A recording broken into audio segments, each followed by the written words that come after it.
మహతి టీవీలో మీ వ్యాపార ప్రకటనల కోసం కింది నెంబర్కి సంప్రదించండి. మేడం నమస్తే అండి. నమస్తే మా. జూన్ నెలలో మకరం రాశి వారికి ఎలా ఉండబోతోంది పరిష్కారాలు? డెఫినెట్గా జూన్ 2025 మకర రాశి వాళ్ళకి ఎదుగుదల. Okay, first card. Okay yeah, okay, మిగతా కార్డ్ చూద్దాం. ఫస్ట్ కార్డ్ పాజిటివ్గా అంటే ఆల్మోస్ట్ అన్నీ అలాగే ఉంటాయి. యా,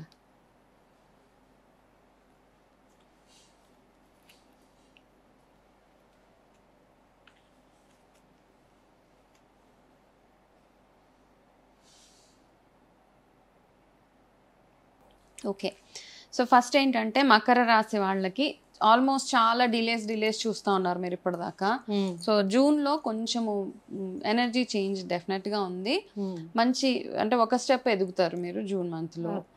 అయితే బిజినెస్ పరంగా మీరు ఎంత కష్టపడితే అంత ఫలితం మీకు దొరుకుతుంది. బిజినెస్లో ఎవరైతే ఉన్నారో వాళ్ళకి హెల్త్ మాత్రం మళ్ళీ కేర్ఫుల్గానే ఉండాలి. చాలా రాసుల వాళ్ళకి ఈసారి హెల్త్ రిలేటెడ్గానే ఎక్కువ వస్తున్నాయి అనమాట.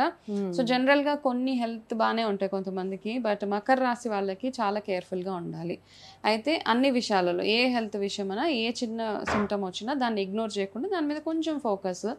పర్వాలేదు, హెల్త్ ఎట్లా ఉన్నా నేను పని చేయాలి అని కొంతమంది ఉంటారు, కొంతమంది చాలా ఎక్కువ బద్ధకంతో ఉంటారనమాట. సో ఇక్కడ ఏంటి అంటే మీ బిజినెస్ గ్రో అవ్వాలన్నా, మీరు ఒక స్టెప్ ముందుకు వెళ్ళాలన్నా ఫస్ట్ మీ బద్ధకాన్ని వదిలేయాలి. పర్వాలేదులే, నా తరఫున ఇంకొకళ్ళు ఎవరో చేస్తారులే, ఇంకొకళ్ళు ఎవరైనా ఉన్నారులే, అట్లా కాదు. మీరు చేయాల్సిన వర్క్స్ అన్ని మీరు మాత్రమే చేయండి.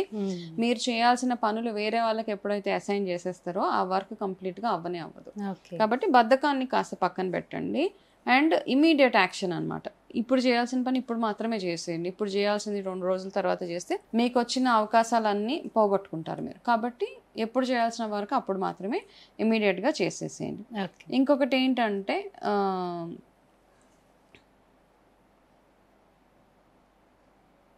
ఓకే, మీరు ఒక ఇంపార్టెంట్ వర్క్ ఏదైనా అంటే ఎస్పెషల్లీ ఇది గవర్నమెంట్ రిలేటెడ్ ప్రాజెక్ట్స్ అట్లా తీసుకున్న వాళ్ళు ఎవరైనా ఉంటారు కదా, వాళ్ళకి ఏంటి అంటే మీకు ఎక్కడి నుంచో అప్రూవల్స్ రావాల్సి ఉంటుంది పైనుంచి. ఓకే, పైనుంచి. ఆ పైనుంచి వచ్చే అప్రూవల్స్లో in case if she's a lady, the top management ఎవరైతే ఉన్నారో ఆ లేడీ అయితే కనుక మీకు షార్ట్గా వర్క్ కంప్లీట్ అయిపోతుంది. సో కాబట్టి ఇది ఒకటి చిన్న indication as per the card. ఒకసారి అది మాత్రం చూసుకోండి. అంటే మీరు ఎట్లా మీ వర్క్స్ కంప్లీట్ చేయించుకోవాలి. ఇంకొకటి ఏంటంటే మీకు కావాల్సింది చాలా ఓపికగా అవతల మనిషి చెప్పేది వినడం చాలా అవసరం. ఇక్కడ ఒక టెండెన్సీ ఉంటుంది మకర రాశి వాళ్ళకి, సగమే వింటారు, ఫుల్గా కంప్లీట్ చేయనివ్వరు అనమాట ఆ మాటలు. అంటే ఏంటంటే ఎవరైనా ఒక లైన్ చెప్పేస్తారు, వాళ్ళకి అర్థమైపోయిందా, అసలు నాకు అర్థమైపోయింది అంటారు. సో అట్లా అర్థమైపోయింది కాదు, అవతల మనిషి చెప్పేది కంప్లీట్గా వినండి. విన్న తర్వాత ఒక కేర్ఫుల్గా విని అర్థం చేసుకొని వాళ్ళు మీ దగ్గర నుంచి సొల్యూషన్స్ ఒకవేళ ఎక్స్పెక్ట్ చేస్తుంటే ఫస్ట్ విన్న తర్వాతే మీరు ఏదైనా సొల్యూషన్స్ ఇవ్వడానికి మీరు ట్రై చేయండి. ఓకే, గ్రోత్ ఎలాగా ఉన్నది మీ ఓకే, పింక్ కలర్ మీ lucky colour for the month of June అనమాట. సో ఎక్కడికైనా వెళ్తున్నప్పుడు ఏదైనా పింక్ కలర్ క్లాత్ మీ పర్స్లో పెట్టుకుని మీరు వెళ్తే సరిపోతుంది. అదేవిధంగా లక్ష్మీ ఆరాధన ఎంతగా చేయగలిగితే మీకు అంత బాగుంటుంది in the month of June. అంటే లక్ష్మీ ఆరాధన అంటే నేను బాగా బిలీవ్ చేసేది శుక్రవారం సాయంత్రం వీలున్న వాళ్ళందరూ ఏంటంటే కనకధార స్తోత్రం మినిమం ఒకసారి, మీకు దాని తర్వాత మీకు ఎన్నిసార్లు చదవగలిగితే 3 times 5 times 9 times మీకు ఎంత ఓపికని బట్టి చదవడం రాని వాళ్ళు వినండి, వింటే సరిపోతుంది. చాలా మంది చదవడం రాదు, తప్పులు చదువుతారని భయం ఉంటుంది. నేర్చుకునే ప్రాసెస్లో తప్పులు చదివినా పర్వాలేదు, నేర్చుకున్న తర్వాత క్లియర్గా చదవాలి. ఇది మాత్రం మన రూల్ అనమాట. ఏదైనా అంతే, ప్రతి ఒక్కరికి అంతే కదా. స్టార్టింగ్లో అందరం మిస్టేక్స్ చేస్తూ ఉంటాం, ఆ తప్పులు చేస్తేనే పర్ఫెక్షన్ వస్తుంది. కాబట్టి ఇనీషియల్ స్టేజెస్లో చిన్న తప్పులు పోయినా no problem.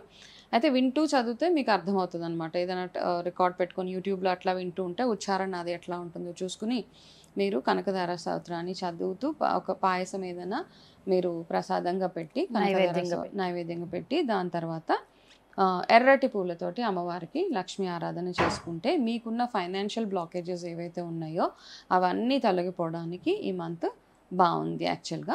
Okay, of course ups and downs ఉన్నాయి, అంటే అన్నీ వచ్చేస్తాయి అని అనట్లేదు. కాకపోతే మీరు ఎంత కష్టపడితే అంత ఫలితం మీకు ఉంటుంది. కాబట్టి ఓవరాల్గా ఏంటంటే హెల్త్ పరంగా కొంచెం కేర్ఫుల్గా చూసుకోవాల్సిన మంత్, ఏమి ఇగ్నోర్ చేయడానికి లేదు. హెల్త్ అంటే డిస్టర్బెన్స్ వస్తూనే ఉంటుంది అనమాట మీకు, కాబట్టి అది ఒకసారి చూసుకోండి. ఓపిక్గా వినడం ఒకటి నేర్చుకోండి. ఎదుగుదల బాగుంది అంటే మీరు ఇంతకు ముందుతో కంపేర్ చేస్తే ఈ మంత్ కొంచెం సక్సెస్ఫుల్గానే ఉంటుంది, కొంచెం బండి ముందుకు వెళ్తూ ఉంటుంది అనమాట మీది. సో అవంతా చూసుకోండి. అండ్ కొత్తగా ఏదైనా స్టార్ట్ చేయాలి అనుకుంటే కనుక బ్యూటిఫుల్ మంత్. మీరు ఏదైనా కొత్త వెంచర్స్ కానీ ఏదైనా స్టార్ట్ చేయాలనుకుంటే, కానీ పార్ట్నర్షిప్స్ మాత్రం చేయకండి. ఆల్రెడీ పార్ట్నర్షిప్ బిజినెసెస్లో ఉన్న వాళ్ళకి కొంచెం ఇబ్బందులు చూసే అవకాశాలు ఎక్కువగా ఉన్నారు మీ పార్ట్నర్స్ తోటి. మ్యూచువల్ ఎవరైతే వేరే పార్ట్నర్స్ ఉన్నారో వాళ్ళందరితోటి డిఫరెన్స్ ఆఫ్ ఒపీనియన్స్ వచ్చే ఛాన్సెస్ ఎక్కువగా ఉన్నాయి. కాబట్టి కామ్గా ఉండి అర్థం చేసుకొని, అంటే వినడం అని కూడా ఒక స్టోరీ లాగా అయిపోయింది కదా, ఎంత వినగలిగితే మీకు అంత సొల్యూషన్స్ దొరుకుతూ ఉంటాయి. అండ్ లిక్విడ్స్ రిలేటెడ్ అంటే ఆయిల్స్ కానీ ఎనీ అట్లాంటి బిజినెస్ చేసే వాళ్ళకి బాగుంది in the month of June అనమాట. సో సక్సెస్ఫుల్గానే ఉంది ఓవరాల్గా. కొంచెం మీకున్న భయాలు అవన్నీ తొలగిపోవాలి అంటే మీరు కాలభైరవ అష్టకాన్ని ప్రతిరోజు చదువుకుంటే సరిపోతుంది. అండ్ మీకు lucky number 9 for the month of June. Okay. So చూసారు కదండి, మకరం రాశి వాళ్ళు పాటించాల్సిన పరిష్కారాలు, హెల్త్ మెయిన్గా చెప్పారు మేడం, అందుకని హెల్త్ పట్ల కొంచెం జాగ్రత్త వహించండి. చాలా బాగా చెప్పారు మేడం. Thank you. నమస్తే అమ్మా.